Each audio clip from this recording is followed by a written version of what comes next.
በጣም ደስ ብሎናል። የተንቢ ሁላችሁ እንኳን ደህና መጣችሁልን። ክቡር አቶ ብስራት ገብሩ በጉራጌ ዞን የምሁርና አክሊል ወረዳ ዋና አስተዳዳሪ፣ ክቡር አቶ ሰይፈ ይልማ የምሁርና አክሊል ወረዳ ብልጽግና ፓርቲ ጽህፈት ቤት ኃላፊ፣ ክቡር አቶ አበራ ክፍሌ የምሁርና አክሊል ወረዳ ምክትል አስተዳዳሪ፣ የመከባበር የመደጋገፍ እሴት መነሻ የደግነት ሩህሩህ እንስፍስፍ ህዝብ መኖሪያ ምሁር ወረዳ፣ ሁላችሁም በድጋሚ ወደ ምሁር ወረዳ እንኳን ደህና መጣችሁልን። ዛሬ ስለ ምሁር ወረዳ የህዝባችን ማህበራዊና ኢኮኖሚያዊ ጉለቶችን እናነሳለን። እነዚህ ጉለቶች ደግሞ እንደ የልጅ ልጅ እንዴት እንፍታቸው በሚለው ደግሞ እንዴት እንደግፍ እንዴት እንቀጥል በሚል የምንወያይ ይሆናል። አባቶቻችን እንዳስተማሩን ችግሮችን ለመፍታት በጋራ መሆን በአንድ ልብ መምከር አለብንና እሰት ወይም በአማርኛው እንሰት በጎ አድራጎት ድርጅት ምስረታ በዛሬው ዕለት በይፋ እናካሄዳለን። ታዲያ ሁላችንም ስለ እሰት ስናነሳ ስለ እንሰት ስናነሳ እንግዲህ እንደምታውቁት ከምሁርና አክሊል ወረዳ ጋር ወይም ከህዝቡ ጋር የሚገናኝ ነገር ነው ለዓለም ያስተዋወቅንበት። እንግዲህ ስለ ምሁር ገዳም ሁላችሁም ታውቃላችሁ። ምሁር አክሊል ወረዳ የሃይማኖት መሰረት ናት ስንል በምክንያት ነው። ኢትዮጵያ ውስጥ ካሉ በተለይ የኢትዮጵያ ኦርቶዶክስ ተዋሕዶ ቤተክርስቲያንን ስናነሳ ምሁር ገዳምን አለማንሳት፣ ምሁር ገዳመ ኢየሱስን አለማንሳት በጭራሽ የማይቻል ነገር ነው። እንግዲህ በዚህ ደግሞ ታሪክ ውስጥ ስለ እንሰት ወደ አይምሮያችን ይመጣል። ይህ የበጎ አድራጎት ድርጅት እሰት ተብሎ ደግሞ ሲመሰረት ይህንን መሰረት ያደረገ መሆኑ በኋላ ደግሞ የበለጠ የሚመለከታቸው አካላት የሚያብራሩልን ይሆናል።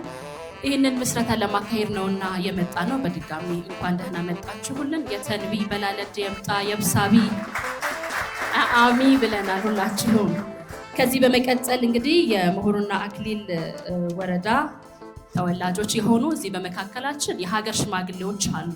ስለዚህ ፕሮግራማችን የተባረከ የተሳካ ይሆንልን ዘንድ መቼም ስለ ጉራጌ ስናነሳ ስለ ምርቃት የአባቶችን ምርቃት እናነሳለንና እነዚህን አባቶች በታላቅ አክብሮት ወደዚህ መድረክ እንጋብዛቸውና ምርቃታቸውን ያከናውኑልናል።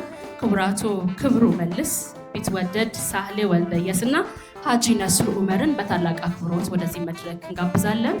የሽማግሌ ምርቃት ይካሄዳል። እንግዲህ ይህ ማህበር ይስፋ፣ ይህ ማህበር ይስፋ፣ ሰፊ ይሁን፣ ቁም ነገር ይስራ፣ አካባቢያችን ያልማ ይልማ። ይህንን ያቋቋማችሁ የምትሮጡ የምትደክሙ ወንድሞቻችን እድሜ ይስጣችሁ፣ ሀብታችሁ ሰፊ ይሁን፣ ቤታችሁ በበረከት ይሙላ። ሀገራችን ኢትዮጵያን ሰላም ያድርግልን። ሀገራችን ሰላም ይሁን፣ አንድነቱ ይጽና፣ አንድነቱ አይለይብን። እንግዲህ በእኔ የጎደለው ኢየሱስ ክርስቶስ ሙሉ ያደርጋል። ጌታ ያሰናናው ጌታ ሽኩር ፊዳይ አልሐምዱሊላህ ተራዊ ሰላቱ ወሰላሙ ዐላ ረሱሊላህ ዘታ የትራ እሰት ማህበር የትራ እሰት ዋሊ መሰት በጉራጌ የሸረት ቅርሱ ቀላል ቃል አንከረ ድንቅ በቸነ ይጀብር ቃል እካበ በኮን ይካማ ይጅር ቃል ይንዋት ሰራ እሰት ዋሊም ወይ ሽማጨረም የዘሰተ ከማ የደጀራ እሰት ማይ አልጓንን ቃል ባያሙ ድንጎድን ቃል ወድቃት የሚዛም ይሽኔ የስልጣን ጉዳዩ የእያንዳ ተራኡ ቤታ ያትረቁ መደብ ቤታ ያስራቁ ዝባብ ቤታ ዘጨቆስ ምን ቤታ ገበል ዋሙሰል ናኝ እንሰባሰብ፣ እንመካከር። ከተመካከርን ውጤታማ እንሆናለን። ካልተመካከርን እከሌ ምን አለ እዛ ምን ተባለ የሚለው ነገር አይጠቅምም። በመገኘት ብዙ ውጤት ይገኛል። ይህንን እንድንገናኝ የፈቀደ አምላክ የተመሰገነ ይሁን። ወረዳችንም የለመለመ ይሁን። አስተዳዳሪዎቻችንም በእውነት ትልቅ ዕድሜ ይስጣቸው። አገራችን ኢትዮጵያ ሰላም ትሁን። እህለ በረከት ዝናመ በረከት እግዚአብሔር ይስጠን። የበላነው ከስጋችን የጠጣነው ከደማችን ያዋህድልን። እንድንገናኝ ይሁን። እግዚአብሔር ይጨመርበት። ከኔ የጎደለ ኢየሱስ ክርስቶስ ይሙላ። እጅግ አድርገን እናመሰግናለን። እንግዲህ እናንተ እንደ አባት መርቃችሁናል። በጉራጌ ማህበረሰብ ዘንድ እናምናለን የእናትና የአባት ምርቃት ወዲያውኑ ይደርሳልና ምርቃታችሁ ይድረሰን። እኛም ደግሞ እንደ ልጆች እንላችኋለን፣ ኑሩልን፣ በጤና ኑሩልን። እናንተ ስትኖሩልን ነው ለእኛ በረከት። እናንተ ደግማችሁ ደጋግማችሁ መርቁን፣ በእድሜ ያኑራችሁ፣ እድሜ ጤና ይስጣችሁ። ባካችሁ በድጋሚ አመስግኗቸው። እናመሰግናለን። ከዚህ በመቀጠል በቀጥታ የምንሄደው የእንኳን ደህና መጣችሁ መልእክት በማስተላለፍ የዕለቱ የክብር እንግዳ መልእክት እንዲያስተላልፉልን እንዲጋብዙልን ወደዚህ መድረክ የሚጋብዛቸው ክቡር አቶ ገብሬ ተክሌ የቦርዱ ሰብሳቢ ናቸው። በታላቅ አክብሮት ባካችሁን ጋብዙልኝ። የተከበሩ አቶ ብስራት ገብሩ የሙር አክሊል ወረዳ ዋና አስተዳዳሪ፣ የተከበሩ አቶ ሰይፈ ይልማ የሙር አክሊል ወረዳ የብልጽግና ፓርቲ ጽህፈት ቤት ኃላፊ፣ የተከበሩ አቶ አበራ ከፍሌ የሙር አክሊል ወረዳ ምክትል አስተዳዳሪ፣ የተከበራችሁ ጥሪ የተደረገላችሁ የመንግስት ኃላፊዎች፣ የሃይማኖት አባቶች፣ አጋር ድርጅት ተወካዮች፣ ጥሪያችን አክብራችሁ የተገኛችሁ እንግዶቻችን፣ ወንድሞቼና እህቶቼ እንኳን ወደ ሰት በጎ አድራጎት ድርጅት የምስረታ ማብሰሪያ ስነ ስርዓት በደህና መጣችሁ። እንደሚታወቀው ጉራጌ በኢትዮጵያ በስፋት የሚታወቅበት ዋነኛ መገለጫው ለስራ ያለው ታታሪነት፣ ለልማትና ለእድገት ያለው ዓላማና ጽናቱ ነው። በዚህም ጥንካሬው የተነሳ በኢትዮጵያ ልማትና እድገት ከፍተኛ አስተዋጽኦ ያደረገ ህዝብ መሆኑ ይታወቃል። ይሁን እንጂ በተወለደበትና ባደገበት የመኖሪያ ቀዬው ያሉ የማህበራዊና የልማት ችግሮች ጉራጌ በስራ እድገት ከሚታወቅበት ዝና ጋር የሚመጣጠኑ አይደሉም። በጉራጌ ዞን በተለይም እንደ ሙር አክሊል ወረዳ ያሉት የማህበራዊና የልማት ችግሮቻችን በርካታ ናቸው። ከዛሬ ጀምሮ የድርጅታችን መሪ አድርገን የምንወስደው ቱጌዘር ፎር ሆሊስቲክ ኤንድ ሰስተነብል ዴቨሎፕመንት ወይም ሁሉንም አቀፍና ዘላቂ ልማት በአንድነት የሚለው መርህ ነው። ይህ መርህ የሚያስተምረን አንድ ሰው ብቻውን ትልቅ ለውጥ ማምጣት ቢጀምርም ዘላቂ ለውጥ የሚመጣው ግን በአንድነት ስንሰራ ብቻ መሆኑን ነው የሚያመለክተን። ክቡራትና ክቡራን፣ ዛሬ የምንከፍተው በር የአንድ ድርጅት በር ብቻ ሳይሆን ለተስፋ፣ ለዕድል፣ ለአጋርነትና ለሰብአዊነት እንዲሁም ወረዳችን በአራቱም አቅጣጫ የተዘጋው የአስፋልት መንገዳችን በር የሚከፈትበት ቁልፍ ነው።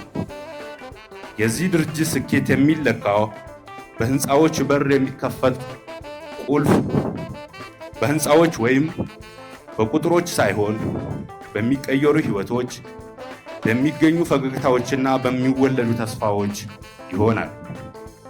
የወጣቱ ስራ አጥነት መሆን፣ ተወላጁ አካባቢው ለቆ በመውጣት ለስደት መዳረጉ፣ በአካባቢው የሚኖረው ወጣትም ቢሆን ለሱስና ለተጎጂ ልማዳዊ ተጋላጭ የሆነ የመጣበት ሁኔታ ከስራ አጥነት ችግሩ ጋር ተደማምሮ ከፍተኛ ማህበራዊ ቀውስ እየፈጠረ ይገኛል።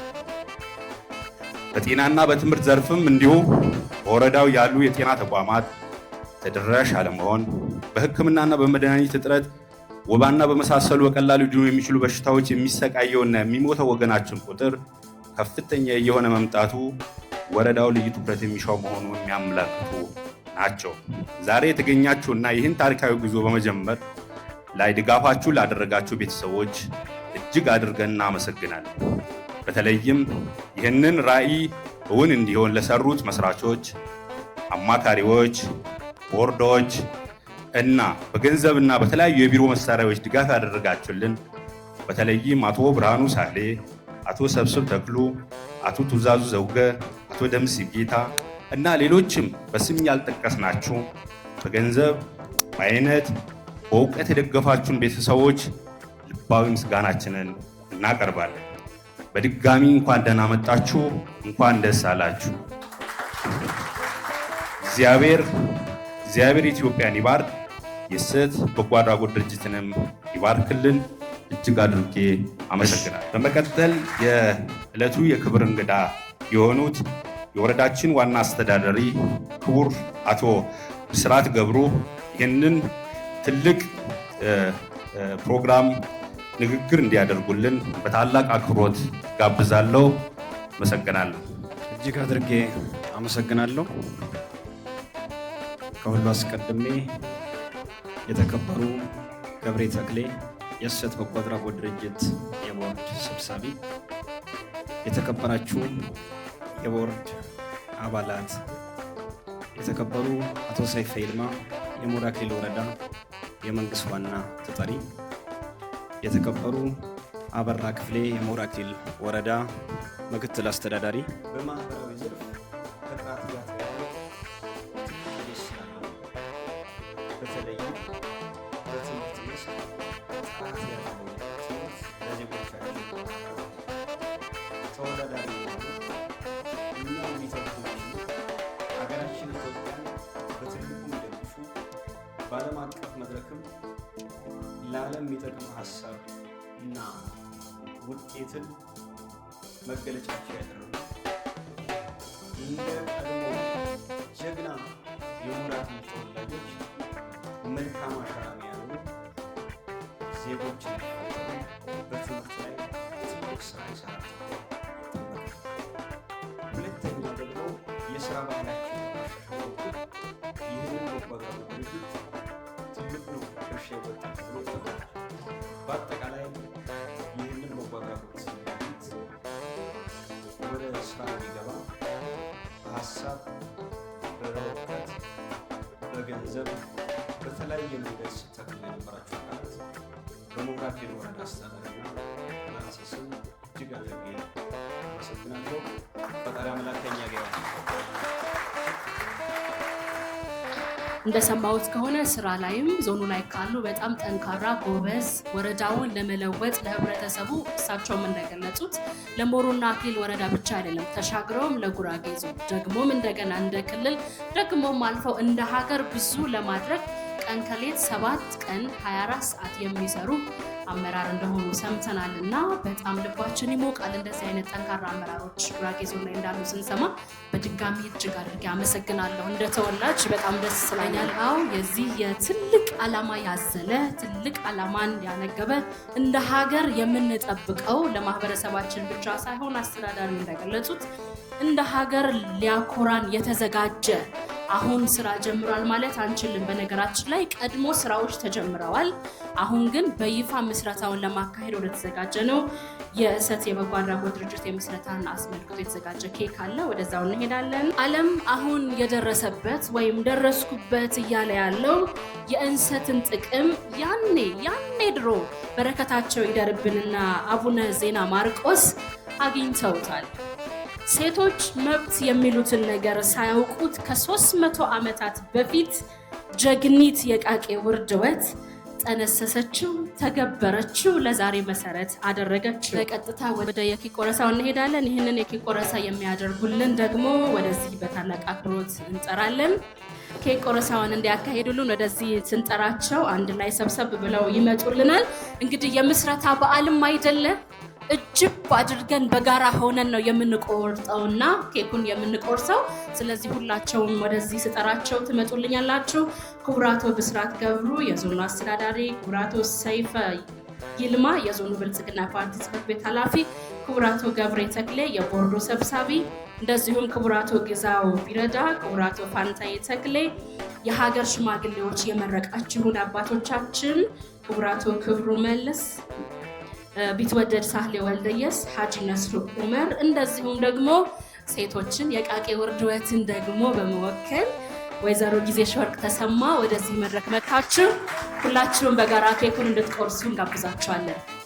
እንኳን ደስ ያላችሁ። እንግዲህ ክቡራትና ክቡራን ዛሬ እዚህ የተገናኘንበት ትልቁ ዓላማ የሆነው የእሰት የበጎ አድራጎት ድርጅት በዛሬው ዕለት እንግዲህ በይፋ መመስረቱ በአስተዳዳሪው ቅድም ተገልጾልናል። በይፋ ተመስርቷል። ከዛሬ በኋላ ስራችሁን መስራት ቀጥሉ ብለው ትእዛዝ ሰጥተውናል።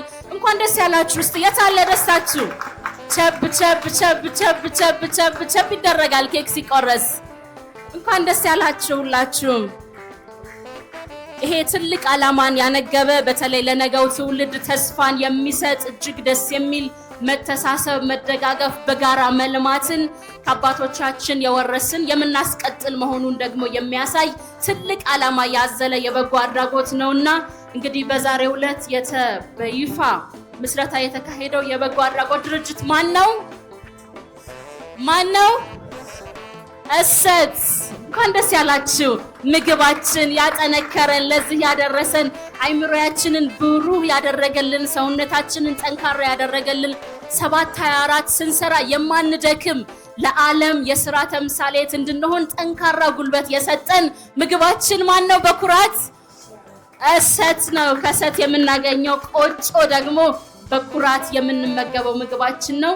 የእውነት ይህንን እንደው ስሙን ላወጣችሁ ላሰባችሁ ስራውን ላስኬዳችሁ እስካሁን እየመራችሁ ላላችሁ የቦርድ አመራሮች ትልቅ ፍቅርና ክብር አለን። ባካችሁን አንዴ ሞቅ አድርገን እናመስግናቸው። በእውነት እጅግ የሚገርም ሐሳብ ነው። እናመሰግናለን። ክቡራትና ክቡራን ከዚህ በመቀጠል ወደ ፕሮግራማችን እንሄዳለን። የእሰት የበጎ አድራጎት ድርጅት የአመራርነት የአመሰራረት መነሻዎችና እስካሁን የተከናወኑ ስራዎች ምንድናቸው? ወደፊትስ ምን ስራዎች እንዲሰሩ ደግሞ ታቀዱ? ከኔና ከናንተ ምን አይነት ነገሮች ይጠበቃሉ? የፋይናንስ ምንጮች ምን እንዲሆኑ ታቀዱ? የሚሉና ሌሎችም ጉዳዮች አጠር ባለመልኩ የሚያቀርቡልን ፕሬዘንቴሽን አቀርበውልን ወደ ውይይቱ የሚጋብዙን ክቡራቱ ገብሬ ተክሌ የድርጅቱ ቦርድ ሰብሳቢ በታላቅ አክብሮት ወደዚህ መድረክ ጋብዛለን። እባካችሁ ጋብዙልን። እሰት የበጎ አድራጎት ድርጅት የትግበራ ማስጀመሪያ ጉባኤ ነው ዛሬ። አጠር አድርጌ እንትን አደርጋለሁ ከጊዜያችን አንጻር ያው እሁድም ስለሆነ ቆይተንም ስለመጣ ዋና ጭብጦች ላይ ብቻ ለግንዛቤ ያክል ነገር የተዘጋጀችው ፕሬዘንቴሽን አጠር አድርጌ ለማቅረብ ሞክራለሁ። የትምህርት ጥራት እንዲሻሻል ሁላችንም እንደምናውቀው ትምህርት ላይ ያሉ መሰረታዊ ችግሮች አሉ። እሱ እንዲሻሻል የምናደርጋቸው ድጋፎች ይኖራሉ።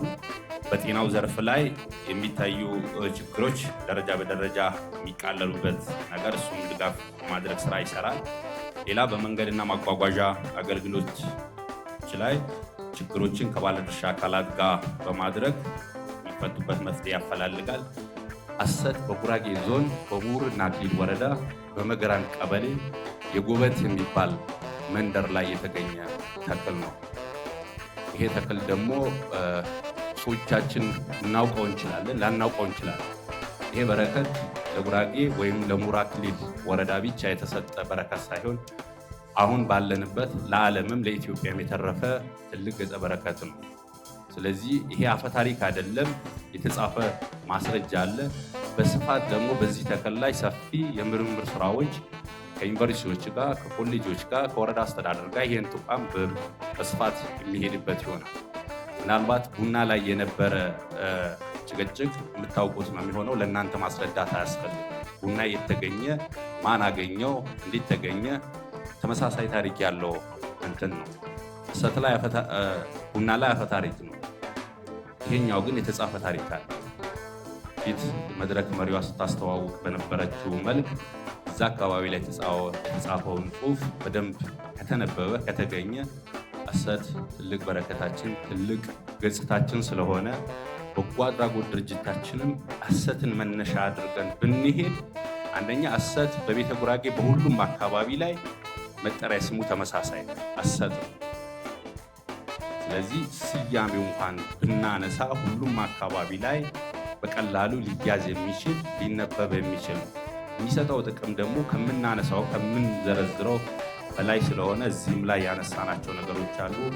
እሰት ስያሜው ያን አድርገን ስለሄድ ነው። በጎ አድራጎት ድርጅቱ እንደ አንድ የፕሮጀክት ስራ የሚሰራው ይሆናል። ስያሜው ዛሬ በቅርስነት ከተመዘገቡ ክትፎ፣ ጀፎሮ፣ ሌሎች በመመዝገብ ላይ በሂደት ላይ ያሉ ቅርሶች የሚተናነስ ቅርስ አይደለም፣ ይበልጥ እንጂ። ክትፎ ያለ ቆጮ አያምርም። ቆጮ ማለት ደግሞ እሰት ነው። ስለዚህ ይበልጥ በደንብ አስፍተን የምንሄድበት እንትን እንደሆነ የምናየው ነው የሚሄድ። ስለዚህ እሰት ስያሜው ይሄን ካደረግን በኋላ ወደ መነሻውስ እንዴት መጣ የሚል ነገር እኔ ለማቋቋም ምናልባት ዓላማዎች ላይ የዘረዘርናቸው ነገሮች አሉ። ለማቋቋም ምን መነሻ ሁኔታዎች ስላሉ ነው? አንደኛ በትምህርት ጥራትና በመሰረተ ልማት ላይ ያለው ችግር አሰት በጎ አድራጎት ድርጅት እንድናቋቁም መነሻ ሁኔታዎች ሆኑ። ብዙ ትምህርት ቤቶች የመማሪያ ቁሳቁሶች የተሟሉላቸው አይደሉም፣ ክፍላቸው የተደራጁ አይደሉም። ስለዚህ እዛ አካባቢ ላይ መስራት እንደሚገባን አይተናል። በውጤት ላይ ደግሞ ከፍተኛ የውጤት መዋዠቅ እንዳለ ያየናቸው ነገሮች ስላሉ ከመምህራን ቢሮ ጋር መምህራን ማቆያ መገልገያው የተማሪዎች ውጤት አሽቆልቋል። ያው 5 ተማሪ 6 ተማሪ ነው እያለፈ ያለው። እኛስ ምንድነው መስራት ያለብን? ከትምህርት ጋር የመማሪያ ክፍሎች ደረጃ የወረደ መሆን፣ የቅድመ አንደኛ ደረጃ ትምህርት ቤት አለመኖራቸው፣ የላይብራሪ አይሲቲ ማዕከላት አለመኖር፣ የተማሪዎች የትምህርት ፍላጎት ማጣት እና ሌሎችን ከትምህርት ጋር ተያይዞ እነዚህን ችግሮች ይሄን የበጎ አድራጎት ድርጅት እንድናቋቁም መነሻ ሁኔታ ሆነዋል። ይሄን እንደምታያቸው አብዛኛው ተማሪ በእንደዚህ አይነት በፈራረሱና መቀመጫ ወንበር የሌላቸው አቧራ ላይ የሚቦኑበት ትምህርት ቤት ላይ የሚማሩ ተማሪዎች ያሉበት ወረዳ። ስለዚህ እዚህ አካባቢ ላይ ምንድነው ማድረግ ያለብን? ምንድነው መስራት አለብን? በራፖርቱን እንደምታዩት ነው፣ ግድግዳው እንደምታዩት ነው። እዚህ አካባቢ ላይ ምንድነው መስራት አለብን? እዚህ አካባቢ ያለ ተማሪ እንዴት ተወዳድሮ ከሀገር አቀፍ ተማሪ ጋር ተወዳድሮ ውጤታማ ሊሆን ይችላል? ዛሬ ሁላችንም እንደምናየው ተማሪዎቻችን ለማስተማር የትኛው ትምህርት ቤት ይሻለናል? በውጭ ትምህርት ቤቶች ይሻለናል? ሀገር ውስጥ ትምህርት ቤት ይሻላል? የትኛው ጥሩ ትምህርት ይሰጣል አይሰጥም? ትራንስፖርቱ ምን ያክል እንደምንታገል እንደምታዩት ነው። እዛ አካባቢ ያሉ ተማሪዎች ግን መቀመጫ ወንበር እንኳን የላቸው፣ ላይብራሪ የላቸው፣ ብላክቦርድ በስርዓት የላቸው። ስለዚህ እዛ አካባቢ ያለውን ጉድለት በመንግስት በጀት ብቻ ደግሞ የሚሸፈን አይደለም፣ ሊሟላ አይደለም። ወረዳው በጀት ውስን ነው። ያለን ኃይል ደግሞ አደራጅተን በትምህርት ላይ ይሄን መስራት አለብን ነው። ሌላው በጤናው ዘርፍ ላይ ያለው ችግር ነው። በጤናው ዘርፍ ላይ ይሄ የምታዩት የሐዋርያት ሆስፒታል ነው። ሆስፒታሉ ምናልባት ተገንብቶ ለዚህ ከደረሰ በኋላ በዚሁ በእናንተው ድጋፍና በእናንተው እገዛ በተወሰነ መልኩ ስራ የማስጀመር ስራዎች ቢሰሩ፣ አሁንም ሌሎች ጤና ጣቢያዎች አሉ፣ ጤና ኬላዎች አሉ፣ ጤና ጣቢያ ያልደረሳቸው ቦታዎች አሉ፣ መሰረተ ልማት ያልተሟላላቸው አሉ። ቢሟሉም የተወሰነ መልኩ ሙያተኛ ቢቀጠርላቸውም ለአልትራሳውንድ በደጋው ኮኩብ ብታጀራ፣ ሌላው ወደ ወልቂጤ ፕላስ አጣጥ የሚሄዱ ብዙ የሕክምና ተቋማቶች አሉ እና ከዛ ጋር ተያይዞ እዚህም አካባቢ ላይ ያሉ ችግሮች ደረጃ በደረጃ እንፈታለን በሚል የተነሳንበት ነው። ሰው በቀር እዛ ይዘን እንመጣለን። እዚህ ታክሞ ይሄዳል፣ ተሸክመን የምንሄድበት አካባቢ ነው እና እዚ አካባቢ በደንብ ልንሰራ ይገባል በጤናው ዘርፍ የሚል ምክንያት ስላለን ጤናው ዘርፍ ላይ ሰፊ ትኩረት አድርገን እንድንሄድ ነው። ሌላ በግብርናና የአካባቢ ጥበቃ ዘርፎች ነው።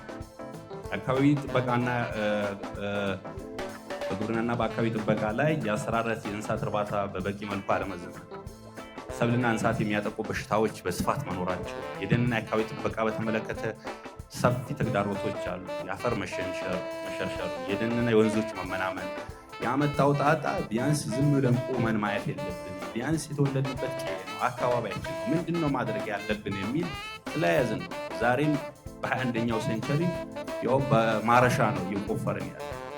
አስተራረሳችን አለ በማረሻ እያረስን እንዴት ነው ምርትና ምርታማነት ማሳደግ ነው? አገር እንዴት መለወጥ ይችላል? ገበሬው እንዴት ይለወጣል? ከዕለት ጉርሱ ያለፈ ነገር እንዴት ለገበያ ሊያመርት ይችላል? ሶስቱን አስተራረስ ዘይቤ በምን መልኩ ነው መቀየር የሚገባል? ምን አይነት ቴክኖሎጂ ማቅረብ አለ? ምን አይነት ምርጥ ዘሮች መቅረብ አለባቸው? ምን አይነት የአስተራረስ እንትኖችን ሊማሩ ይገባል የሚል ዘመቻ ይዘን፣ ሁለት የምናከብረው የምንወደው ስያሜ የሰጠነው ቆጩ ዛሬ እግር ተሰቅሎ ነው እየተፋቀ ያለ። ይህችንም እንኳን በዚህ ዘመን ላይ ያልተቀየረበት እንትን ያለ። ይህንስ እንዴት ነው መቀየር የሚገባ? ከሰራን ከተቀናጀን አንድ ከሆኑ ብዙ ምርምሮች አሉ። በወረዳችን ላይ ትልቅ የቴክኒክና ሙያ ትምህርት ቤት አለ። ስንቱ ተማሪ እዛ አካባቢ ይማራል፣ ስንቱ ተማሪ ገብቶ አዳዲስ ፈጠራዎች ይሰራል። የምናየው ነገር ከዚህ ጋር ተያይዞ እነዚህ ሊለውጥ የሚችል ስራ ሊሰራ ይገባል። አፈሩም በተመሳሳይ መልኩ የተመናመነ ነው፣ የተራቆተ ነው። ደንድ ላይ ሰፊ ነገሮች እዚህ አካባቢ ላይ በግብርና ምርትና ምርታማነትና ደንና አካባቢ ከመጠበቅ ጋር ተያይዞ ሰፊ ስራዎች ሊሰራ ስለሚገባ እዚህ አካባቢ ላይ በትኩረት እንሰራለን። ይህን መነሻ አድርጎን የመጣንበት ነው። ሌላ በመንገድ መሰረተ ልማትና መጓጓዣ አገልግሎት ዘርፍ ያሉ ችግሮች ወረዳችን ምናልባት ፊት በመግቢያም በአራቱም አስፋልት አራቱም አቅጣጫ ላይ ታጥሮ ቆይቷል እያልኩኝ ያነሳሁት የነበረው ይሄን ታችኛው በኩል ብንሄድ አስፋልት ነው፣ በከሬማዶ በኩል ብንሄድ አስፋልት ነው፣ ወደ ደጋ ወጀባር በኩል ብንሄድ አስፋልት ነው። ወረዳው ግን ክብ ነው የቀረ። ይሄ የቀረበት ትልቁ ምክንያት አለመደራጀታችን ነው፣ አንድ አለመሆናችን ነው፣ ህብረት አለመፍጠራችን ነው፣ ትስስር አለመኖሩ ነው። ስለዚህ ይሄን አንድነት ደግሞ ከተቀናጅን አንድ ከሆንን ማንሻገረው ማንፈታው ነገር ማንሰራው ነገር የለምና በህብረት ልንሰራ ይገባል። በህብረት ልንነሳ ይገባል። ትውልዱ እኛ ችግር ለልጆቻችን ማስተላለፍ የለብን። የምንችለው ነገር መጋፈጥ፣ ይህን ድርጅት ደግሞ ለልጅ ልጆቻችን ሊተላለፍ የሚችልበት ነገር ልንሰራ ይገባል። የጥርጊያ መንገዶችም ቢሆኑ መኪኖች ናክል ችግር እንደሆኑ ዛሬን ድረስ የአቢታ ድልድይ የሁኛም ዳር ነው ከሬማዶ እሱም አልተሻገረም። ድልድይ አኳን በወደረጀን በዚህ ዘመን ስለዚህ እጭ እንኳን አንቀየር ሆን እስከ መቼ ድረስ ቁጭ ብለን እንጠብቃለን? እስከ መቼ መንግስት ይሄንን ነገር ፈቶ ይሰጣል? ከኛ ስለሚጠበቅ ከተደራጀን ግን ማንሻገር ማንወጣው አንድም ነገር የለምና አንዱ መነሻችንም የሆነው ይሄ ስለሆነ ነው። እንዲቀዩ ይደረጋልና አሁን የተወሰነ ሰው የተሰማው ስሜት ነው የሚችል እድል ይወስዳል። እኛም እድል እንሰጣለን። እጃችሁ ከፈር ብሎ ጊዜ ለመጠቀም አነ እንደ ስተት የተፈጠረ ማነው ናልማነ ቤንን ታምን ፈካ ነው ባሉ በዚህ ልክ ደግሞ እሰት ገፋም ተረሳ እኛ ከዚህ ታምቀሳ ነበር ምን ያለና እሰት ከሰት ምን ያነነ እጅና ተባው ምንም አንደሳመት ሰይ ይሰራ ይሄ ዛሬ የተመሰረተው የእሰት በጎ አድራጎት ድርጅት እጅግ በጣም በውስጣችን ስንናፍቀው ስንመኘው ምናልባት በሌሎች አቻ ድርጅቶች ላይ ተደርገው የምናያቸው በጎ ተግባራት ምን ያህል ለህብረተሰብ እየለወጠ ያለበት ሂደት ስለምናውቅ መቼ ነው ይህንን እኛን ማድረግ የምንችለው የሚል ውስጣዊ ቁጭት ነበረኝ። አባቶች የሚናገሩት ነገር ዝም ብለው አይደለም። 50 ሎሚ ለአንድ ሰው ሸክሙ ነው፣ ለ50 ሰው ጌጡ ነው የሚሉት እውነትም ይሄ ነገር ስለሚያንጸባርቅ ነው። እኛ ወረዳ ላይ ያሉ በጤናው፣ በትምህርት፣ በመንገድ፣ በመብራት በጣም መሰረተ ልማቶችን መፍታት አንድ ግለሰብ ይፍታ ቢባል ወይም የወረዳው መንግስት ብቻውን ይፍታ ቢባል የሚቻል አይደለም። ሁላችንም ግን የበኩላችን አስተዋጽኦ ብናደርግ የወረዳው አቅም ሁሉ ወደዚህ ኃይል ሰብስበን ተግባራዊ እንዲያደርግ ብናደርግ ግን ልክ እንደተባለውም እንደ 50 ሎሚ ቀላል ሊሆን ይችላልና ንበርታ፣ ጉልበት እግዚአብሔር ይስጠን። አነገን ዝክት ይብም ሰብ አነበርባል ያስተባብር የነባ አንኸኔ የጉራጌ ባልሃብ የኙታ ዋልማ እምንታ ይመራን ሰብ አነበር አኳ ይመራን ሰብ አገኘ እሰት ጉይ ስያሜ ሰየሩ ጌታ የተመስገን የዚያ ሰላነ የዚያ ተጀነ ጌታ ምስጋና ይስጥ። ስለዚህ ባነነ ሙያ እኛ ያንጨት ንቢነ እየን ብንንቀወነኖ ናግዝኖ የሰናህም መደር ጥረሙና ንፈካኑ አንት ገደነ ዚህ ህዝብና ያንሳሳኤ ግጥም ጻፍነም ጨዋታ ወጣነን ታንደ በስርዓቱታ ናሰላህማ ቃለገቡ ሌላው ደግሞ ብስራት እንቀወ ተመርቁ አትዘንጋግን አንመርቁ የዘንጋነ ይመሰና ተስልጣን ፎ የስልጣን ዲቢ አንቢ የምን ያፈቆቢዋ ስለዚህ በርቱ። በጣም ደስ ቢኤን በጣም ሳይም ከልብ አመሰግናለሁ። ያጀኔ በጣም ብጀኤ የቸገረን ነው ግን ሰመናን ደንጃ መናን አባ መናን የትማረ መናን ወጥቀናጅ ማትነት ኮነንታ ግን ወቾት ብቻል የእረን ባንኮኒ ምንም ከጉራጌ ቤትና የጎደለ አትንቀን። ስለዚህ አሁኛ ያጀኔ ያኳጀን የዘንጋ ግን በጣም ደስ ይብል ግን ባጀኔ መሰረት ደግሞ ዚህ ስሜታው ሸክጤም እያታቱ ታወል ግን ወደፊት ዚህ ታጠነንታነ ተጨና ንቾትነ ዳር ናሰራኒ የሰማኔ የምስራች የሰማኔ ማሞዘንጋ ግን ነገ ማሞ ደግሞ ሜራቾችንታ መሰረት የሆነ ሜራቾችንታ ናሰራነት ወጣጠን ያነብ ስሜታዊ ወኒናም ዚ ቀላል ቂያንኮነ ዚ ታገል ሙንታ አመት ሙንታ ዚ ያበሰሙና ጎቤና ናምሰግነት ይገቡ የነን ክብር ይገባነሙ ምሁር አክሊል ወረዳ አንድ ጉራጌ ሁለት ድርሻ ያለን ማህበረሰቦች ይህ ብቻ አይደለም። ጉራጌ ትላንትና መጀመሪያ ውይይት አድርጎ ውሳኔዎች ካደረገ በኋላ ወሻ አደረ እንሂድ ይል ነበር። ላዮሸ ታቾሸ እየተባለ ይህ ታሪክን ማወቅም ስላለብን ነው እግረ መንገዳችንና ይህ ማህበረሰብ ትላንትም ትልቅ የሆነ ማህበረሰብ ነው። ትልቅ የሆነ ማህበረሰብ ያለበት አሁንም ታላቅ እንዲሆን ይህ ልማት መጀመሩ እጅግ በጣም እኔ እውነት ለመናገር ብዙ እናቶች እኛን የወለዱ ውሃ በጀረኪና ተሸክመው መሄድ እጅግ በጣም ያሳፍራል። በዚህ ትውልድ ላይ የሚጠጣው ውሃ ከከብት ጋር የሚጠጣው ውሃ ጋር ወንዝ መቅዳት በዚህ ትውልድ መቀየር መቻል አለበት የሚለው ነገር ከጤና ጋር ከውሃ ጋር በውሃ ወለድ በሽታ በርካታ ማህበረሰቦቻችን አጥተናል። ቅድም ምናልባት የሐረግ ወንዝ መሻገራ ስትሉ አስታውሳለሁ። እኔ አንድ የአክስቴ ልጅ አጥቻለሁ። ውሃ ወስዷት መሻገሪያ ባለመኖር በርካታ በወንዝ ሙላት የሚወሰዱ ማህበረሰባችን አይተናል፣ ሰምተናል።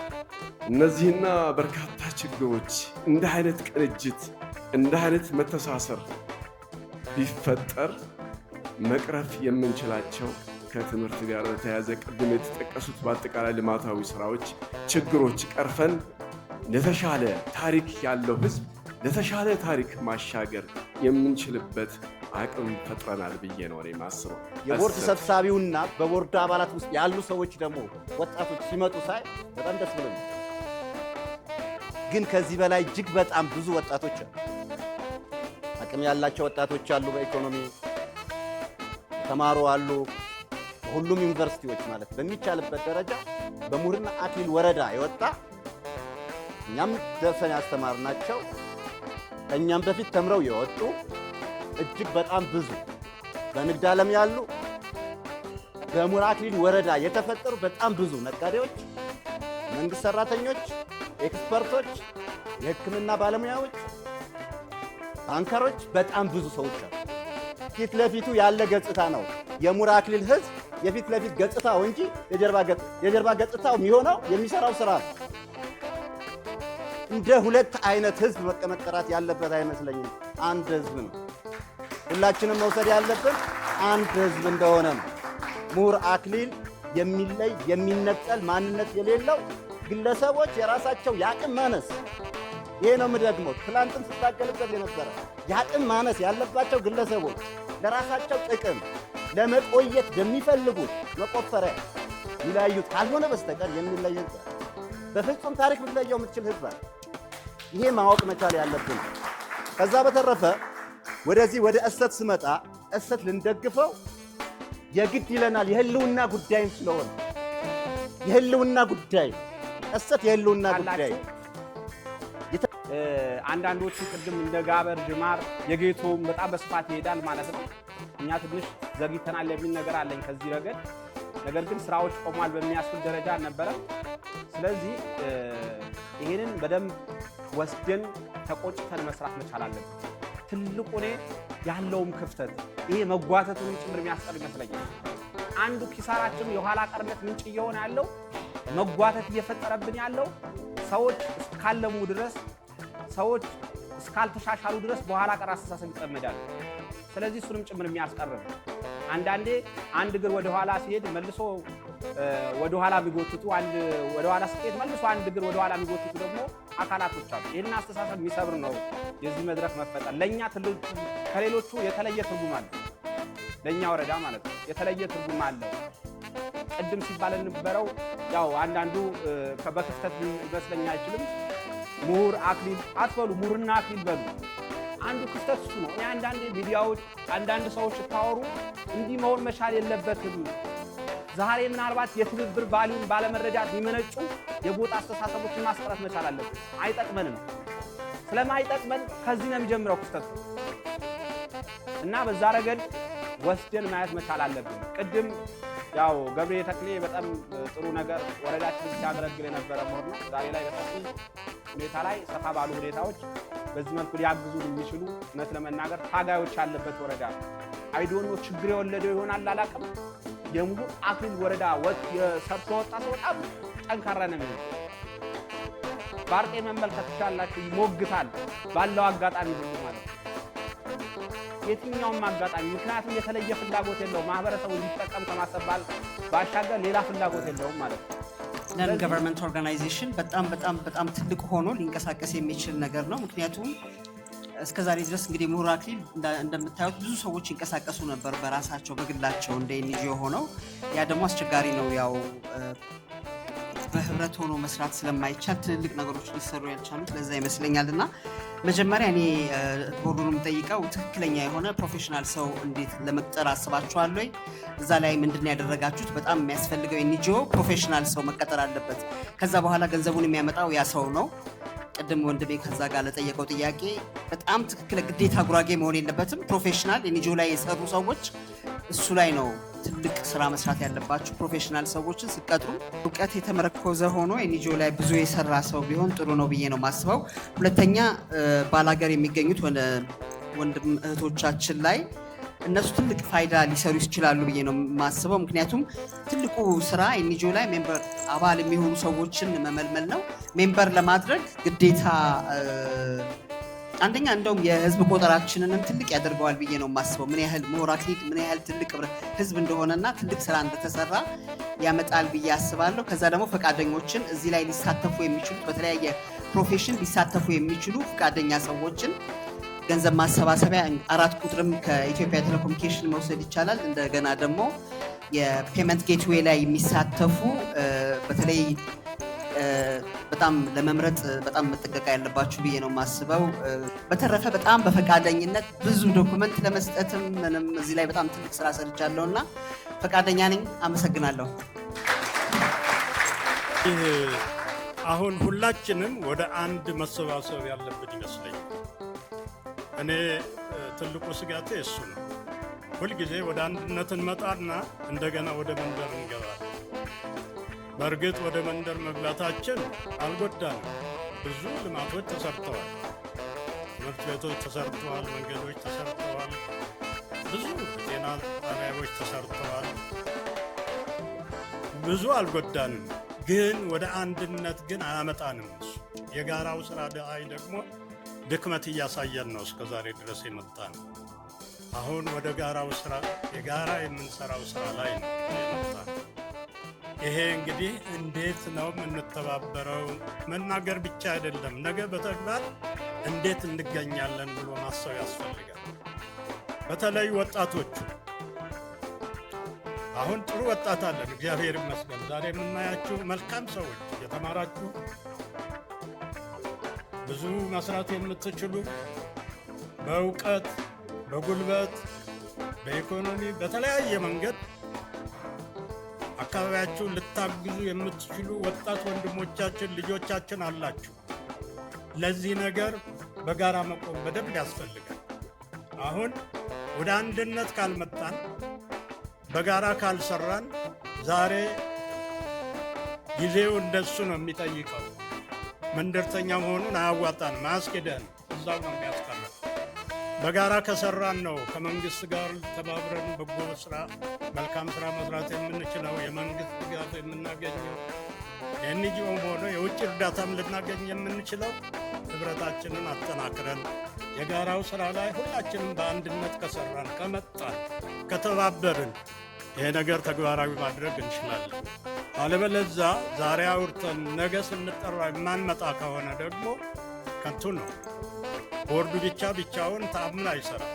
ቦርዱ በሚጠራን ጊዜ የሀሳብ፣ የኢኮኖሚ፣ የጉልበት አስፈላጊ የሆኑት ነገሮች ከጎኑ እንቆማለን ብለን ካልብ ውጤታማ እንሆናለን። ሌሎቹ አካባቢያችን ጎረቤቶቻችንን መልካም ስራ እየሰሩ ነው፣ እነሱ ቀድመውናል እያልን ነው። ጥሩ ነው መልካም ስራ።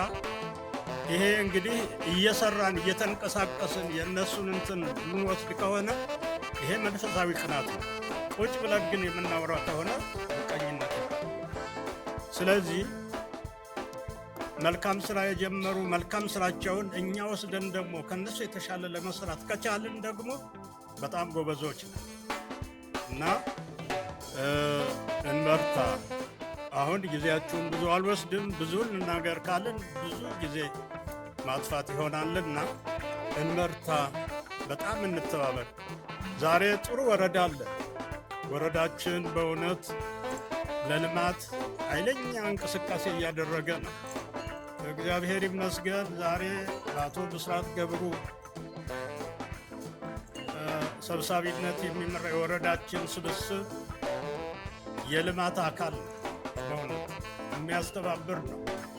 አንዳንድ ጊዜ እኮ ቀድሞ ልማት ስንሰራ በወረዳው እኮ የተባረርንበት ጊዜ አለ። አሁን እሱን ማንሳት አያስፈልግም። ዛሬ ግን እንስራ የሚል አግዙን የሚል ተባበሩን የሚል የእኛን ስራ እኛ የምናስበው ነገር ቀድሞ እያሰበ የሚያሳስብ ወረዳ አለንና ከሱ ጎን ቆመን በደንብ አሁን መስራት የምንችልበት ጊዜ ነው። ሌላ ደግሞ የሚጠብቀን ስራ አለ ከፊት። ነገ የምንጠይቀው የመንገድ ስራ ነው። ይሄ የመንገድ ስራ ደግሞ ዛሬ የተጀመረ አይደለም። በ2011 ዓ.ም ኮቪድ ውስጥ ከመጣ ጊዜ ድረስ በጣም ከፍተኛ ድካም የተደረገበት ተያይዞ የተቀመጠ ተንጠልጥሎ ያለ ጉዳይ አለ። ያንንም ደግሞ ይሄንን ጠንካራ ቦርድ ያንንም ያስፈጽማል ብለን እርግጠኛ ነን። ከወረዳችን ጋር ተስፋ እናደርጋለን። ይህ ህዝብ እንደ ማንኛውም የአካባቢ ተወላጆች አገር ያለው አካባቢ ያለው ሽማግሌ ያለው ቤተ ክርስቲያን ያለው መስጊድ ያለው ህዝብ ነው። ግን ችግሩ አይሰባሰብም። ቀደም ሲል ጠቆም አድርጌያቸዋለሁ። ፊት ወንድሜ አቶ ክብሩ እንዳለው ከ1954 ዓመት ወዲህ እዛ ባንደርስም የነሱ ጭራ ተከትለን እንሄድ ነበር። የተወሰኑ አባቶች ነበሩ፣ በጣም ጠንካራዎች፣ ቁጥራቸው አጭር፣ ስራቸው ሰፊ የሆነ ሰዎች ነበሩ። ይለምኑ ነበር እየዞሩ የምሁርና አክሊል ተወላጅ ያለበት እየዞሩ ስብሰባ ኑልን፣ አቤት እንበል፣ ተቸግረናል፣ ጉራጌ በሙሉ መንገድ ደርሶታል፣ ምሁርና አክሊል መንገድ አላገኘም እያሉ ዞረው ይለምኑ ነበር። ይሄ ምናልባት ብዙዎቻችሁ ልትረዱትም ላትረዱም የምትችል ሰዎች እንኖራለን። ወጣቶች ከሆናችሁ ይህንን ታምር ላታውቁት ትችላላችሁ። አሁን ነውና እየተዘረጋላችሁ ያለው። መንገዳችን ወደኋላ የቀረው ባለመሰባሰባችን። ሌላ ጉራጌ መንገድ ከደረሰው በኋላ ምን ተባልን? አንድ ትዝ የሚለኝ ነገር አለ። ሌሎች የጉራጌ መንገዶች በሙሉ በአውራ ጎዳና ባለስልጣን ተሰሩ። ጥሩም ይሁን መጥፎ ምን አሉ ለኛ? የእናንተ የአውራ ጎዳና መንገድ አይሰራውም፣ ከዚህ በኋላ ከፈለጋችሁ በገጠር መንገድ ይሰራላችሁ የሚል ማስተባበያ መጡልን። በዛኔ የነበሩ ሰዎች ጠንካራ ሰዎች ስለነበሩ ስማቸው አሁን ማንሳቱ አይጠቅመኝም። ጌቶቼ ያለው ሱፍ ይለብሳል፣ የሌለው ካኪ ይለብሳል፣ እኛ ይሄንኑ መንገድ ስሩልን ብለው አሰመሩበት። ከዛም በኋላ ነው ይሄ መንገድ ሌት ከቀን ነው። በእውነቱ መናገር ባይጠቅምም አሁን እናቶ አለሙ ትልቅ አስተዋጽኦ ያደረጉ እና አለሙ ባበታ በእውነት በሕይወት አለ። እናቶ ወልደ ስላሴ፣ እናቶ ወልዴ ዳመስ፣ እናቶ አርጋው ከፍተኛ የሆኑ አባቶቻችን ሌት ከቀን እየለመኑ ነበረ። አቅምም አልነበረም፣ በዛን ጊዜ የሰው ኃይልም አልነበረንም። ዛሬ እግዚአብሔር ይመስገን ምሁርና አክሊል ብዙ ልጆች አለው። ከማንም በታች ነው ተብሎ በማይገመት ሁኔታ አለው። መወጣት ይችላል፣ መርዳት ይችላል፣ መስራት ይችላል፣ ማሰራት ይችላል። ስለዚህ እኔ ምንድነው አሁን ላሳጥርላችሁ፣ ካልተሰባሰብን ተሰባስበን ካልተወያየን መጥፎና ደግን ነገር ካልተወያየንበት ውጤታማ ልንሆን አንችልም። ውጤታማ ሊያደርገን የሚችለው መሰባሰባችን ነው። አሁን ለዛሬም ስብሰባ እኔ በጣም ትንሽ ሰው ነው የተሰበሰበው። ሞረና አክሊል እኮ ዛሬ ያለው ህዝብ በጣም በከፍተኛ ደረጃ ያለ ህዝብ አለው። መልእክት አልደረሰውም። ለምን? ከሰማ እኮ መጥቶ አንድ ቃላት እንኳ አስተዋጽኦ ቢያደርግ ቀላል ነገር አለ። እናንተ ስለተማራችሁበት ትምህርት ቤት ጉለት ይወራል። እርግጠኛ ነኝ ከቆላ እስከ ደጋ ያሉ ትምህርት ቤቶች እዚህ አመራርም ላይ ያለው ይሁን የትኛውም የመንግስት መስሪያ ቤት ሴክተር ላይ ያለ ወንድም አዲስ አበባ ካልሆነ በስተቀር አገር ቤት ፊደል ሳይቆጥር የወጣ ማንም የለም። ዛሬ እኛ የተማረ ዜጋ ካላፈራን በአገር ደረጃ አይደለም፣ በጉራጌ ደረጃ አይደለም፣ በዓለም ደረጃ ተወዳዳሪ የሚሆን ትውልድ ለማፍራት የምንችለው ትምህርት ቤቶቻችን መሰረት ኖሯቸው የተማሩ ዜጎች ተወዳዳሪ ትውልድ ስናፈራ ብቻ ነው። ሌላው ነገር በሙሉ ለኔ ሁለተኛ ነው። ያልተማረ ዜጋ እኔ ፊደል መቁጠር ባልጀመርኩበት ጊዜ ወይም ስለ ፊደል ጥቅም ባላወቅኩበት ወቅት አገር ቤት ሆኜ ፊደል ሳልጀምር ቤተሰቦቼ ወይም አዋቂ ሽማግሌዎች የሚያወሩት የነበረ ነገር እስከ ዛሬ ድረስ አእምሮዬ ላይ አለ። ወደፊት ዕቃ ተሸክሞ ለመሄድ ወይም መንገድ ለማወቅ እኛን የቄስ ትምህርት ቤት ለመላክ ወይም ደግሞ እንድንሄድላቸው ለማድረግ ያኔ እንደ ዛሬው ትምህርት ቤቱ ባልተስፋፋበት በየአካባቢያችን ባልነበረበት ጊዜ መማር ግድ ነው። እንግዲህ ይህንን የማወራላችሁ ነገር ከዛሬ የ50 ወይም የ60 ዓመት ታሪክ በፊት ነው። እንዲህ ሲሉ ሰማ ነበር። ዛሬ ግን ያ ያሉት ነገር ትክክለኛ እውነተኛ ነገር ነው። በምን ታይቷቸው ነው? ሁላ አምሬ ይጠይቀኛል። ዛሬ በቂ የሆነ ማንበብ መጻፍን አይደለም በቂ የሆነ ዕውቀት የሌለው የትም ቦታ መወዳደር የሚችል ትውልድ ከሌለን በአገር ደረጃ ድርሻችን እያጣን ነው። ለምን?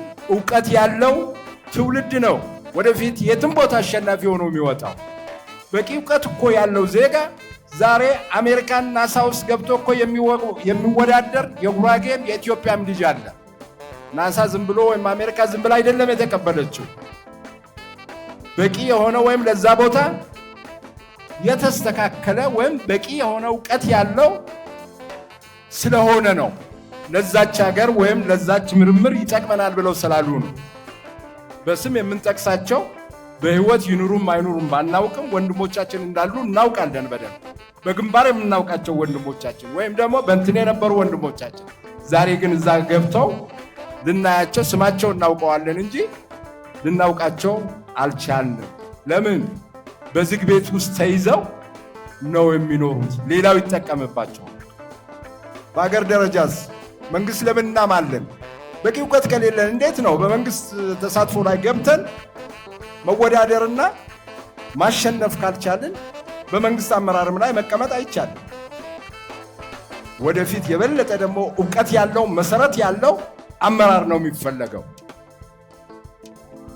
በተዋጽኦ የሚሉት ነገር የሚቆምበት ጊዜ ይመጣል፣ እርግጠኛ ነኝ። ለምን? ዓለም እየጠየቀ ያለው የውድድር ዘመን ነው፣ የዕውቀት መሰረት ነው።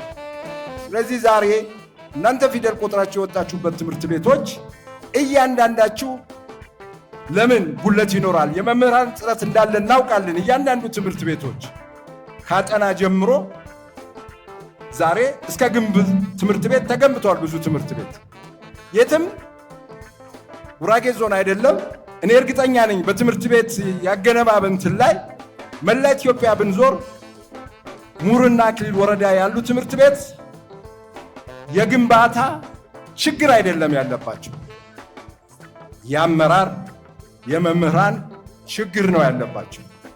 ስለዚህ በዚህ ዙሪያ ቆጠርን፣ ፊደል አወቅን፣ ተማርን የምትሉ ወንድሞቻችን እንደተባለው በጣም ምስጋና ሲበዛ ችግር ስለሚያመጣ የወረዳው አመራር ጥሩ እገዛ የሚያደርግ እንትን ስለሆነ ተጋግዛችሁ ለአስተማሪነትን ገብታችሁ እንዴት እንደሆነ ትምህርት ቤቶቹ መጎብኘት አለበት፣ ማስተማር አለበት። ከዚህ በላይ ብንነጋገር ምን ያህል ውስጣዊ አቅም እንዳለን መረዳት ይቻላል ማለት ነው። ይህ ሀሳብ ግን ወደ ውጤት ወደ ድርጊት መቀየር መቻል አለበት። ትልቁ ነገር እሱ ነው። እንደኛ በልማት ስራ ላይ ለመሳተፍ ቃል የምንገባበት ትልቅ ፕሮግራም ነው። ፕሮግራም በእርግጥ ቀደም ብለው በነበሩ ዓመታትም በተናጥል ሁሉም የራሱ አሻራ ሲያኖር ወረዳችን ለማጠናከር ሲያግዝ የነበረ ኃይል ነው። ተሳትፏችን ቀላል የሚባል አልነበረም። ለዛ ትልቅ ክብር አለ ነገራችን። አሁን ደግሞ በተደራጀ መንገድ ካልሆነ መስተቀር በየሰፈሩ የሚደረግ እንቅስቃሴ ግለሰቦች የሚያደርጉት ጥረት ብቻ በቂ አይደለም። ያ መልካም ዘመን ሳንሰራበት አምልጧል፣ ይቆጫል። በትንሽ ገንዘብ ብዙ ስራ መስራት ይቻል ነበር። አሁን ደግሞ ገንዘብ አለ፣ በግለሰብ ደረጃ ያንን ገንዘብ ምንም የረባ ነገር ሊሰራ አይችልም። ጊዜው መምሰል ደግሞ ያስፈልጋል።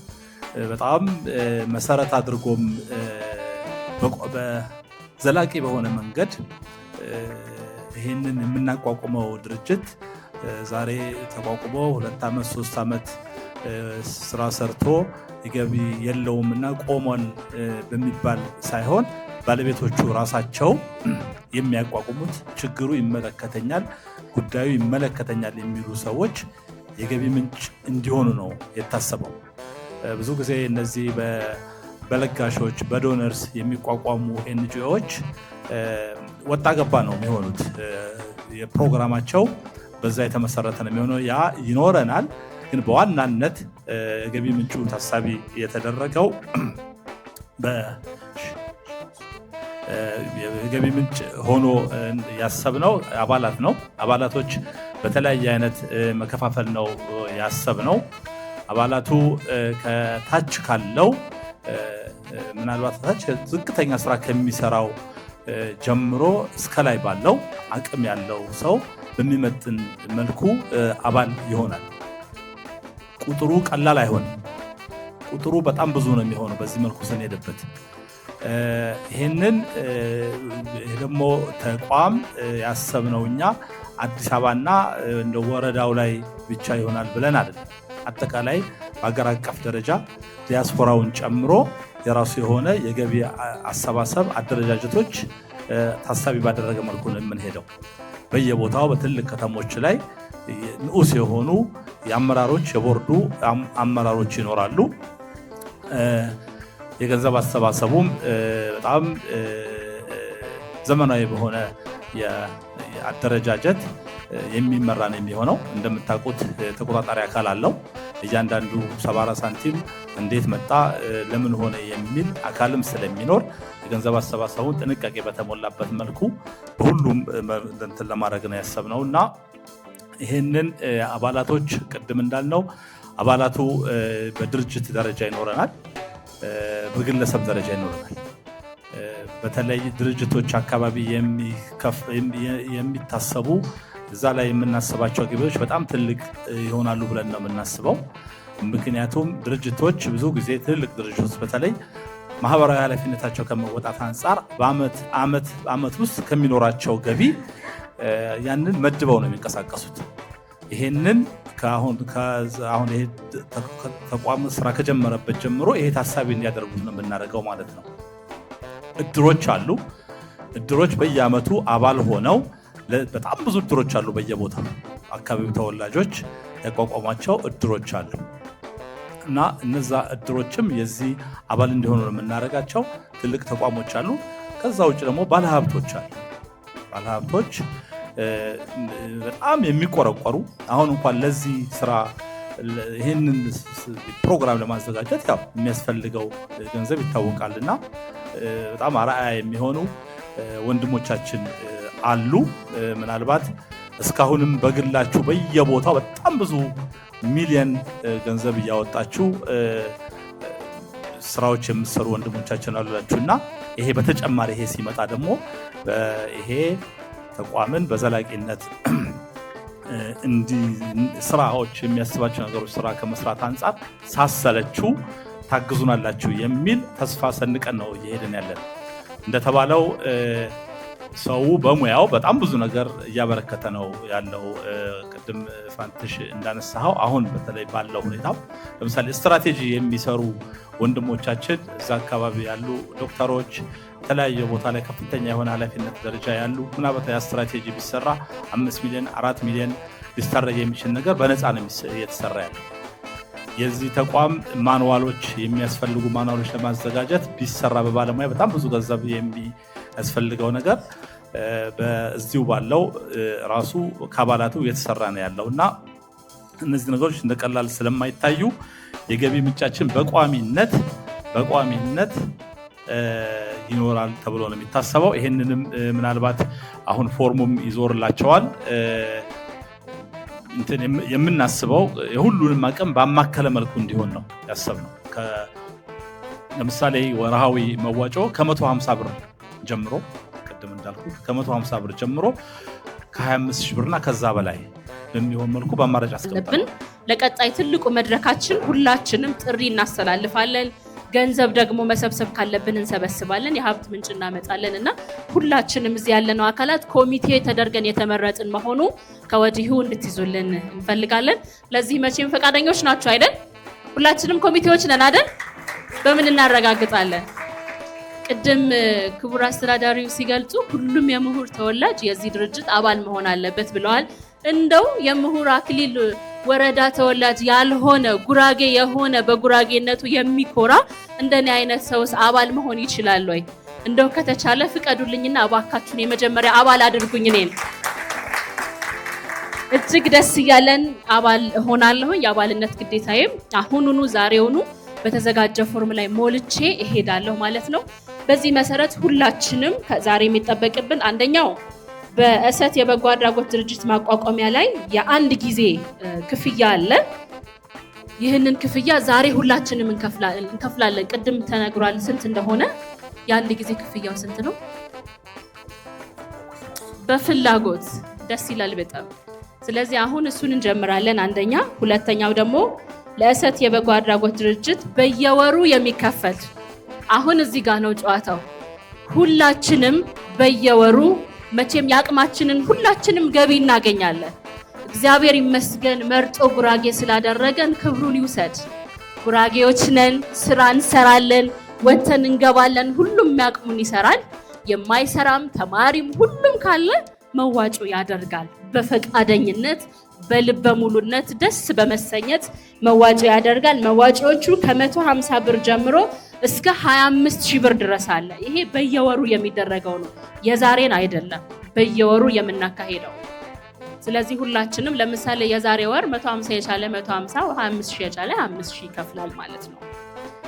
አሁን ወደ ዛሬው ጉዳያችን እንምጣ። ዛሬ መቼም እዚህ እስከተገናኘን ድረስ እንደሰማሁት ከሆነ ምሁሮች ተሰብስበው መቼም ገንዘብ አምጡ አግዙ ሲባሉ ወደኋላ የማይሉ ይኸው ብለው ኪሳቸውን የታክሲ ብቻ አስቀርተው የሚሄዱ እንደሆነ እሰማለሁኝ። ዛሬ የምናረጋግጥ ይሆናል ማለት ነው። ሁላችንም ለዚህ እጅግ ትልቅ ዓላማ ላዘለ ለነገ ትውልድ ደግሞ ተስፋ ለሆነ የበጎ አድራጎት ድርጅት እሰት የበጎ አድራጎት ድርጅት ዛሬ አቅማችንን የቻለውን ሁሉ እናደርጋለን ማለት ነው። ማቋቋሚያ የሚሆን ነው ዛሬ የምንሰጠው። አቋቁመን ወደፊት ማሻገር ደግሞ እንደገና የምንሄድበት ይሆናል ማለት ነው። እስቲ ይሄንን ታዲያ ማቋቋሚያ የሚሆነውን የገቢ ማሰባሰብ ማን ነው የሚከፍትልኝ? ማን ነው የሚጀምርልኝ? በነገራችን ላይ ወልጄ አሁን እኔ አራስ ነኝ። የ4 ወር ልጅ ትቼ ነው የመጣሁት። በጣም ደስ ስላለኝ ሲነገረኝ አግዢ ስባል። ስለዚህ እንደው መቼም አራስ ነኝ፣ ስራ አልጀመርኩም፣ ብዙም ስራ እየሰራሁ አይደለም። ግን ከማገኘው ከዚሁ ላይም ቢሆን ለዚህ ማህበር የሚሆን እኔ የአቅሜን 2000 ብር እሰጣለሁ። አሁን እሰጣለሁ፣ ትራንስፈር አደርጋለሁ። በጣም ደስ ስላለኝ ደግሞ ወደፊት 2 ሚሊዮን 10 ሚሊዮን ለመስጠት ያብቃኝ። በዚህ ስራ መስራቴ እጅግ እድለኞች ነን። ብርሽ ለምን አስቸገርክ ትላለህ ብሎ ሲለኝ ውስጤ በጣም ተማረከ። ይሄ ስራ ገብቼ በማገልገሌ እጅግ ደስተኛ ነኝ ብሎ ተናግሮኛል። ደግሞም እነዚህ የጥናት ክፍሎች የሚሰባሰቡት ብዙ ጊዜ እኔ ቢሮ ነው። ትንሽ ቢሮ ሰጥቻቸው እንደው ዘግቼባቸው ወጣለሁ። አንዳንድ ጊዜ በስራ ደክመው 10 ሰዓት ገብተው 3 ሰዓትና 2 ተኩል ነው የሚወጡት። በጣም ብዙ ጊዜ ነው የሚሰባሰቡት። በጣም ጊዜያቸው የሚሰጡት እና አንዳንድ ጊዜ ተጠርተን እንኳን የማንመጣበት ነገር ቅድም ወንድሞች ሲናገሩ ሁላችንም ውስጣችን ሊገዛው ያስፈልጋል። ለዓላማ እስከተነሳን ድረስ ይሄን ዓላማ ሊገዛን ያስፈልጋል። አሁን በዚህ ላለውን ነገር ለመመስረቻ 1 ሚሊዮን ብር ከፍላለሁ። ወራዊ ክፍያ ደግሞ 25 ብር ከፍላለሁ። ሌላው ደግሞ ድርጅቶች ያጥንቼ በፐርሰንት እንዲከፍሉ አስደርጋለሁ። አመሰግናለሁ። 100,000 ብር እሰጣለሁ ብለዋል፣ ቃል ገብተዋል። እጅግ አድርገን እናመሰግናለን። ጌቱ ጉግሳ 150,000 ብር፣ አክሊሉ ኃይሌ 100,000 ብር። እንዴት ደስ ይላል! ደምስ ይብጌታ 50,000 ብር፣ ፍቅሬ ወልደ ማርያም 50,000 ብር እሰጣለሁ ብለው ቃል ገብተዋል። ግዛው በረዳ 500,000 ብር እሰጣለሁ ብለዋል።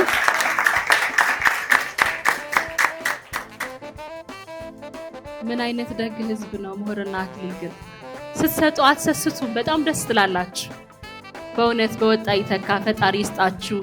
ያው ለራሳችን ቢሆንም እንደው ሲጠየቅ ወዲያው ይኸው ብሎ የሚሰጥ ሰው ማግኘት ቀላል ነገር አይደለምና ሁላችሁንም እጅግ አድርገን እናመሰግናለን። እንቀጥል፣ ከስር እያመጣን እንቀጥላለን። ሁላችንም እንግዲህ ይህንን የበጎ አድራጎት ድርጅት ለማጠናከር ትንሽ የሚባል ገንዘብ የለም። የሁላችሁም አንድነት እንፈልገዋለን። እሺ፣ ቢትወደድ ሳህሌ ወልደየስ ቅድም የመረቁን አባታችን ምርቃት ብቻ አይደለም ኪሴም የናንተ ነው ብለው 100,000 ብር ሰጥተውናል። እጅግ አድርገን እናመሰግናለን። መስፍን ግርማ 100,000 ብር፣ መቻል ገብረ ማርያም እንዲሁ 100,000 ብር። እጅግ አድርገን እናመሰግናለን። የአባልነት መዋጮ ክቡራትና ክቡራን በየስንት ጊዜ መክፈል ትችላላችሁ የሚል ትፈልጋላችሁ የሚል ምርጫ አለ። እዛ ላይም እያከበባችሁ ላኩልን። በየ6 ወሩ ነው፣ በየወሩ ነው፣ የዓመት ነው መዝጋት የምትፈልጉት አማራጮች ስላሉ በእውነት በጣም ስልጡን የቦርድ አመራሮች እንዳሉት ያሳያል። አማራጭም ጭምር በግልጽ እዚህ ጋር አስቀምጠዋልና ሁላችንም ከዛ ላይ እያከበብን እንመልሳለን። ሰብስቤ ተክሉ እና ቤተሰቦቹ 100,000 ብር እንሰጣለን ብለዋል። እናመሰግናለን። አጋጣሚው ተጠቅመን ደግሞ ይበልጥ ወደፊት መሄድ አለብን። ይሄ በጎ አድራጎት ድርጅት ዛሬ በይፋ ወደ ስራ ይገባል። ብዙ ነገር ደግሞ ይጠበቅበታል። መነሻው ካልተስተካከለ ደግሞ መዳረሻው ሊስተካከል አይችልም። እኔ በተቻለ መጠን ዛሬ ቃል ሳይገባ የሚወጣ ሰው መኖር መቻል የለበትም የሚል ነገር አለ። ከጀመርን አይቀር ወይ አለመጀመር፣ ከጀመርን በኋላ ግን እኛን በሚመጥን ደረጃ ቃል መግባትም ማጠናከርም አለብን። ቅድም አንዳንድ በጎ አድራጎት ድርጅት በምሳሌነት ስታነሱ ነበረ። ትልቅ ክብር አለን። እውነት ለመናገር ትልቅ ክብር አለን። ጋበር በጎ አድራጎት ድርጅት ወደ ስራ በመግባቱ ዛሬ እዛ ወረዳ ብቻ አይደለም የሚሰራው፣ ሌሎች ወረዳዎችም ያግዛል። እኛም ደግፎናል። በነገራችን ላይ እንደወረዳ በባለፈ የሴት ተማሪዎች ንጽህና መጠበቂያ ቁሳቁስ ድጋፍ አድርጓል፣ እናስታውሳለን። አሁን ደግሞ ከአይን ሕክምና ጋር ተያይዞ እየደገፈ ይገኛል። ድጋፉ ምሁር አክሊል እዣ ብቻ አይደለም፣ ቸሃ ደርሷል። ሌሎች ወረዳዎችም እያደረሰ ይቀጥላል። በጎነት ድንበር የለውም ማለት ነው። ያኔ ሲመሰረት ያ በጎ አድራጎት ድርጅት የተገባው ቃል ወደ ኋላ ተመልሼ እንዳስብ አደረገ። አሁን የተገባችሁት ቃል። ስለዚህ ጉራጌ ማጃም ባገጂ ቢያህ ነው ተጨናነ ተባይነ እንምና ቃል ንግባነ ናግዝነ ቃል የገባህን ወይ ናከብር ነክሙት ልቄን ወድ ነክሙት አታትዌ ተይረኔ በነን ሲደግፍ አታትዌ ደግሞ ወይታ ታበነ ያዝት ያቢ ወስተካከለ ያነው ነኖ ባሁን ተነያሰው አኳ ደሞርም እና ይሄ ቃል ገባኝ ወይ ዘንጋ የሚዲያም ይዌ ሀነት ተጨናነ በርታንም እንምናናግዝ ነው ይከነኔው እዚህ በጎ አድራጎት ድርጅት ምንም ያግዤ በዚህ አጋጣሚ እንደ ወረዳም የወረዳችን የህዝብ ችግር ለመፍታት እየተቋቋመ ድርጅት ነው። እንደ መንግስትም ገና ጅማሮ ላይ ያለ በጎ አድራጎት ድርጅት ከመሆኑ ጋር ተያይዞ እኛም የ5 ዓመት ስትራቴጂክ ፕላኑ በዋናነት የሚሰሩት እነሱ ናቸው የዚህ ፕሮጀክት። ለዚህ ዶክተር ከፋለውን አንዴ ሁላችሁም አጨብጭቡልን። ምናልባት ከምስጋና አንፃር ስለ ምስጋናውን አናነሳ ብለን በጣም ብዙ ቤተሰቦች አሉ በሁሉም አካባቢ ላይ አንዱን ስም ጠርተን አንዱን ሰው ከተውን ሁሉም ሰው እያስከፋን እንዳንሄድ ሰውም እንዳናጣ ምስጋናችንን በትልቁ ፕሮግራም ሰው መርጠን እናድርግ ያልነው ዛሬ ያዋቀርነው ምክር ቤት ለይቶ የሚያመጣው ነው። በጣም ብዙ ቤተሰቦች አሉ። በጣም ብዙ ቤተሰቦች አቶ ታፈሰ ሌሎችም በስም መጠቀስ የሚገባቸው ያልጠቀስናቸው ቤተሰቦች ስላሉ ለሁላችሁም ትልቅ ክብር አለ። ለሁላችሁም ትልቅ ምስጋና አለ። ለሁላችሁም። ስለዚህ እኔ አሁን ምሳችንም እንትን እያለብን ስለሆነ መድረካችንን ሰብሰብ እናድርገው። ወደፊት ሰፋፊ መድረኮች ይኖሩናል፣ ሰፋፊ ፕሮግራሞች ይኖሩናል። ጀመርነው እንጂ አልጨረስነውም። የነብር ጭራ ወይ ይዙት ከያዙትም አይለቁትም ነው። ስለዚህ ምሁርና አክሊል ደግሞ ከያዘ አይለቅ የግብ ሳያደርስ። ይሄ ደግሞ እርግጠኞች ነው። እርግጠኛም በእናንተም እርግጠኛ ስለሆንን ነው እኛ ይሄንን እያንከባለን ነው ያለ እንጂ በጣም ትልልቅ ምሁራኖች፣ ትልልቅ ቤተሰቦች፣ በጣም የምናከብራችሁ ትልቅ ዋጋ ከፈላችሁ ቤተሰቦች ስላላችሁ እንደምታሻግሩትም ደግሞ ባለሙሉ ተስፋ ስለሆነን ምሳችንን እንብላ። ወደፊት በስፋት እየተነጋገርን እንሄዳለን። አጠቃላዩና ያለውን ነገር ብቻ እንሰብስብ። ፕሌዝ ፊት ለፊት ያለውን ወደፊት ላኩልን። ከዛ ውጪ ወደ ማጠቃለያው ምርቃት ሄደን ምሳችንን ማዕዳችን ተቋርሰን ወደፊት የምንገናኝበት ነገር ቢኖር የተሻለ ይሆናል የሚል ነገር ስላለን